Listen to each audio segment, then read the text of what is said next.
In a quiet village in Owo Local Government Area, surrounded by thick forest and tall palm trees, lived a humble Yoruba man named Baba Adegoke. Baba Adegoke was a farmer, but he was also a skilled hunter. And wherever he went, one faithful companion always followed him, his loyal hunting dog, Ajayi. Every morning before the sun rose, Baba Adegoke would prepare for the day. He carried his hunting bag over his shoulder, held his old rifle firmly in his hand, and walked toward the deep forest. Ajayi trotted happily beside him. The two knew the forest very well. They understood the sounds of birds, the movement of leaves, and the hidden paths animals used. Together they hunted bushmeat. Sometimes they caught grass cutters, sometimes bush rabbits, sometimes antelope. But Baba Adegoke was not greedy. After every successful hunt, he shared what he had. He ate some of the meat. He always gave Ajayi a good portion, and many times he took some to the village to share with families and elderly people who had little food. Because of his kindness, the people of the village loved him deeply. When evening came and the sun slowly disappeared behind the trees, something special happened in the village. Children gathered under a very big tree in the village square. They came for one reason: to listen to Baba Adegoke. He would sit on a small wooden stool while Ajayi rested quietly beside him.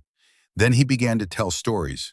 Stories about clever tortoises, stories about brave hunters, stories about wisdom, kindness, and the secrets of the forest. The children laughed, listened carefully, and learned many lessons from him. To them, Baba Adegoke was more than a hunter. He was their storyteller, their teacher, and their friend. Years passed. Baba Adegoke became old, but his heart remained kind and peaceful. One quiet evening, after returning from his farm, he sat outside his small house while the cool village breeze blew gently. Ajayi lay beside him as always. Slowly the sun disappeared, the sky grew dark, and peacefully, Baba Adegoke closed his eyes for the last time. That night, something unusual happened. Ajayi began to bark. Then he cried, and cried, and cried through the entire night. His sad howls echoed through the village. The villagers came out of their homes with lanterns. When they reached Baba Adegoke's house, they understood.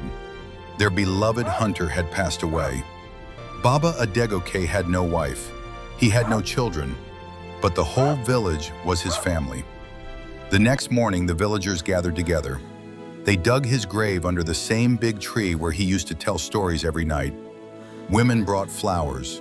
The elders said prayers. The children stood quietly with tears in their eyes. Ajayi sat beside the grave, silent now, watching. One by one, the villagers spoke about Baba Adegoke. They remembered his kindness, his generosity, his stories, and the way he always shared what he had with everyone. As the sun slowly set again over Owo, the villagers said their final goodbye. They buried a hunter, but they remembered a great man. Because though Baba Adegoke was gone, his kindness, his stories, and his memory would live forever in the hearts of the village. And somewhere in the quiet forest, Ajayi still remembered his best friend,